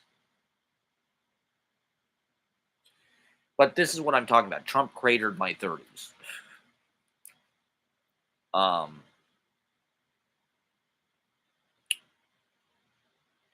not that not that it's necessarily about if they even catch a hint of us being a Rogan Gillis bro, it's over.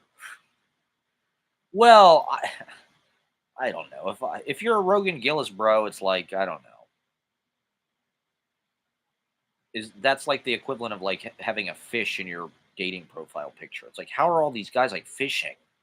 Apparently, it's like every guy is like got a picture of himself holding up a fish. And is I've never been fishing as an adult. Is that the difference between me and the? Is that why I get? I mean, I'm not on online dating. Obviously, I haven't been in a few years. But when I was, I did get matches. Like, I wasn't necessarily like beating them off with a stick, and they didn't lead to anything. But it's like I could pretty much get a date if somebody matched with me, if I worked hard at it to get my messages right and my game on and shit. I did not have any pictures of myself with fish. Um, but guys can't help who they are either. I don't know. It's just like there's a there's just a new balance. There's like a recalibration in the gender dynamic. And women just get so much fucking validation on social media for the way that they look. I just don't know that there is an equivalent for a man. Unless you're really good at fucking Call of Duty or something and you're some kind of like online major league gamer. Maybe if you're a Twitch streamer or something, I don't know. I would like to know what the statistics are, but like it seems like it's probably harder to be an influencer if you're a man. There you go, tall and athletic. Tall and athletic. That's every woman's favorite fucking thing. You look just like Adam Driver, dude. I don't know. Maybe something is shifting. I mean, we are moving out of Pluto and Capricorn to Pluto and Aquarius. So I don't know what it is. It might be as simple as astrology, but like I have noticed women giving me more attention recently, and I don't know why. I'm trying to figure it out. I'm like, what is it? I had this girl the other day. She comes up to me. She's like, "I love your glasses." I'm like, "Thank you." She's like, "You look like Jeffrey Dahmer." I'm like, "What the fuck is wrong with you?" "I love your glasses. You look like Jeffrey Dahmer." "Did you do that on purpose?" She asked me. I'm like, "I did not do that on purpose. That is not why I have these glasses." To me, these are not Jeffrey Dahmer glasses, but that's what she saw. I don't, it felt like she felt uninhibited to do that. And I'm not like a tall guy, like she was definitely hitting on me. And this was like an attractive woman. She was blonde. She was wasted. Like, I have proletariat vibes. Yeah, that's not good. Well, that's something that sort of dawned on me in the last couple of years is like, there are certain things that denote us class wise, and they kind of brand us with this shit. Like when I was a little kid, there was a lot of films and stuff that kind of celebrated blue collar in, like in ways that you wouldn't necessarily expect. Like the movie Major League. The movie Major League with Charlie Sheen was like a seminal identity. It taught us how to be men. As guys from Ohio, that was representation for us. They were in Cleveland, but what was the joke of the movie? They're all fuck ups. Charlie Sheen is an ex-con. Tom Berenger's over the hill. The one guy's like a voodoo priest. The other guy's like a Christian wacko. They're all like used cars. They're all like broken down. They couldn't get real players. So they just had to get like the most fucking D-list second string has-beens. But throughout the movie, there's layered in like a response to everything that happens of like these guys who are like construction workers and like they're wearing jean jackets and they're listening to Bob Euchre, who's sort of a working class hero. The real ones know Bob motherfucking Euchre, who's still alive, and I think he's still calling the goddamn Brewer games. I would listen to Brewer games. If I could get him on the internet, I'd listen to him just for fucking Bob Euchre. Because the dude is a fucking national treasure. And so it's like there's, it's sports, it's drinking beer, it's the 80s. So it's like it's Cleveland, it's industry. These guys are building shit, they're in hard hats. They got Indian stickers on their lunch boxes, right? There's like a montage. There's a fucking montage of like the Indians winning and like the construction workers, like, yeah, tribe, go tribe. Of course, the whole thing is based on like this racist name, racist Chief Wahoo. So they're also instilling that. That's a part of it. And it's the Great Lakes, that's like the cradle of the unions. That fucking Jimmy Hoffa movie, right? They're like driving out the turnpike to Detroit. They're like driving back and forth Detroit, Chicago, New York. So it's all along the Great Lakes. That's shipping, trucks, unions, teamsters, proletariat. But you get to the East Coast, you meet all these people that are rich. Rich people are taught to be entitled. They're taught to say no. They're taught to be picky. They're allowed to be picky. They don't know what it's like to starve. They don't know what it's like to live in a fucking food desert. They don't know what it's like to pay 40 cents for lunch because you're on reduced lunch. I mean, we got free lunch because we were so fucking poor. Now they're trying to take that program away. We had to get free fucking lunch. Not that it was worth paying for. Believe it or not, when I went to school, we had reduced lunch. It was 40 cents. I lived in an era. I used to go to school with a quarter, a dime, and a nickel in my pocket. 40 cents. That's how much we paid for lunch because we were on reduced lunch. So as a blue collar person, as a poor person, a lot of things Christianity teaches, like turning the other cheek. Does that make you a bitch? Does that make you submissive? That prepares you for slave mindset. Rich people are taught to be the masters. They're taught to be entitled. They're taught to be confident. They can afford to be confident because when they fall down, they can pay to get back up. Whatever they need, money can just come in. They can afford to get lessons, get training. They can afford to be equestrians and shit. Like every rich Bruce Springsteen's daughter is like an equestrian champion. It's like, yeah, because she's fucking Bruce Springsteen's daughter. He's a billionaire. It's like poor people, you can't even do that sport. Like,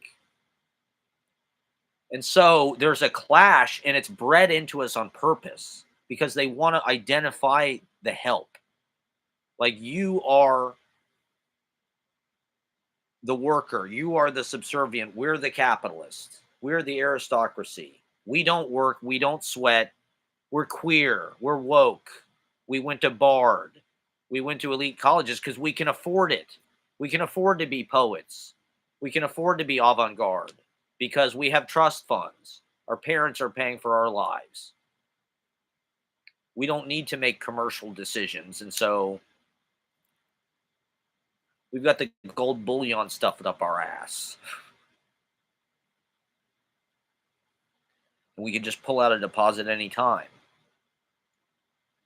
Whereas if you're poor, it's like, I can't afford to even, I've never been able to afford equipment for anything because I live like very light on the wing so I can continue to fly. So I don't really buy things ever. But like, if you're, rich kids I knew, they can become videographers because their parents can buy them a fucking red camera or whatever they need, a Sony fucking Ace, whatever it is. I don't even know what it is because I don't even bother to look at it because I don't have the fucking money. I've got a MacBook from 2012 that I bought for $400. I've got a fucking, it's all about finding the cheapest solution. And this is the thing with women too, is women want you to be confident. They want you to be able to pay for stuff. If you have a working class mentality and you're just kind of this meager little submissive, timid, meek, oh, I go to my job and I let my boss fucking not pay me what I deserve and I just grin and bear it because I'm glad to even have a fucking job. And I got to eat shit because what the hell else am I going to do? There's no way out. I got to pay my rent. Blue Collar, right, with Harvey Keitel and isn't Richard Pryor in it or Yaphet Kotto, I think is in it. I do want to see that. That's Paul Schrader. Well, Paul Schrader, the boomers, they had that's a part of a lot of the art that I like, right? That's one reason why I obsess over the second generation of the New York school because it was almost like a proletariat avant-garde and it was a working class avant-garde. State school poets, right? There's a difference between people who go to state schools and who go to private schools. People go to boarding school and people go to public school. Like you just, you know, in our generation, millennials were very intoxicated with boarding school. There's a huge difference between people who are sort of this intellectual aristocracy who want to be dark academics and watch Wes Anderson movies and listen to fucking Vampire Weekend and pretend they go to Columbia and they're fucking living in a Noah Baumbach film. And then there's like this destitute mass of people that listen to like, heavy metal POD. They've all got tattoos and they drive big fucking Jeeps and shit. And they're into extreme sports and they smoke cigarettes and they date strippers and drink Monster Energy drink and do construction jobs. But,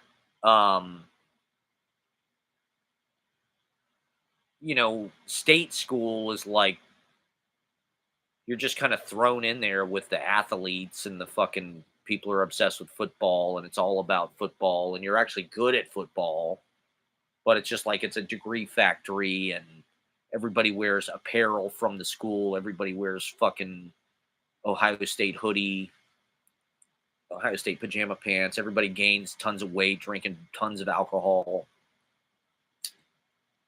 Everybody's like a marketing major or like a business major. They're all in frats or sororities or there's no, I don't know.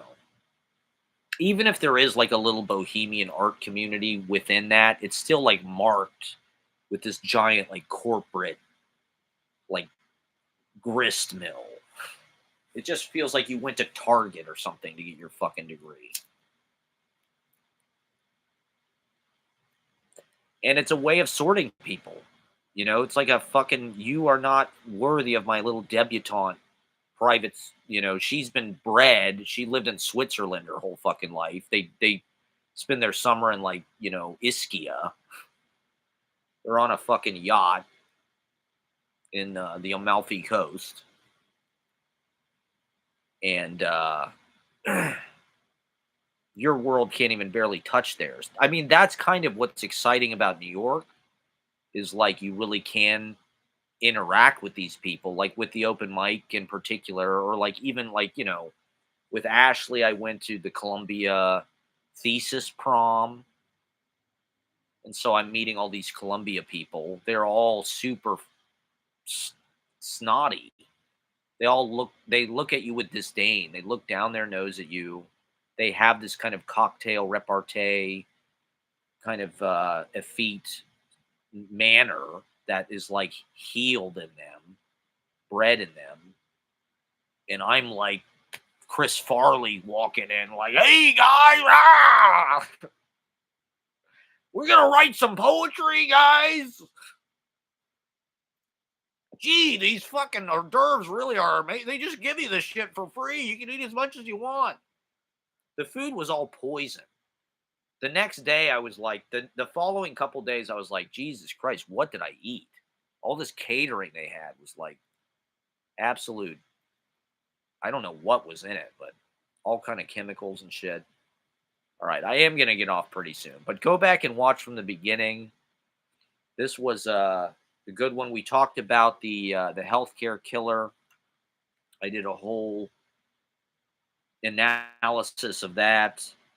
America needs poets now more than ever, everybody. Keep writing poetry, keep publishing, keep typewriting poets, keep doing open mics, keep doing readings. Do readings on YouTube, do readings on Instagram, do readings online. Get into those Gen Z male spaces. Invite Gen Z males to your poetry readings. Make them cool somehow. Help them be cool. Expose them to cool art. Radicalize a bro, okay? Radicalize a Sigma. Radicalize a hype beast, okay? Go out and find a broccoli headed, I don't know, athleisure wear, look-alike contest.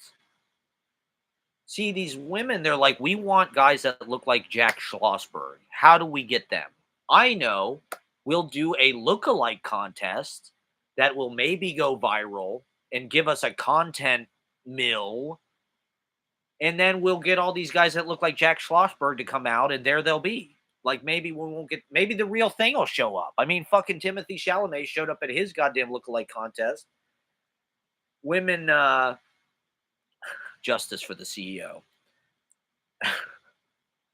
um, Timothy Chalamet showed up at the Timothy Chalamet look-alike contest. They like Timothy Chalamet. They want guys that look like Timothy Chalamet. He's a positive role model. He's in the Bob Dylan biopic. Don't do another hour marathon. People love the marathons. The thing is, you have to do. If I was really serious about this, I would just always do it. I would just get up in the morning and turn it on and just not turn it off, because that's what a real streamer does. Real streamers are just like on it all the fucking time, wherever they go. Me, it's more like a show. I like to come on and download my thoughts and commentary on the week's events and personal history, personal evidence, my empirical experience with these things. Thank you guys for watching. Thank you, Bruce Holiday. Nice to see you, Adam S. I will probably be doing more marathons because in the winter. In the winter, it's going to be like, if it's as cold as it's been, we'll be locked in. So I'll probably be doing more streaming, guys, more content, more analysis, more breaking news, more in-depth commentary. Thank you for watching. Go back, watch from the beginning. I'm brainwashed by the Chinese clock app. I hope this doesn't get taken down. We'll see. Semper Fi and Black Lives Matter. Thank you for watching. God bless us. God bless us, everyone. God bless America. Have a great weekend, everybody. We'll see you next week for more streaming. The holiday streaming marathon will begin.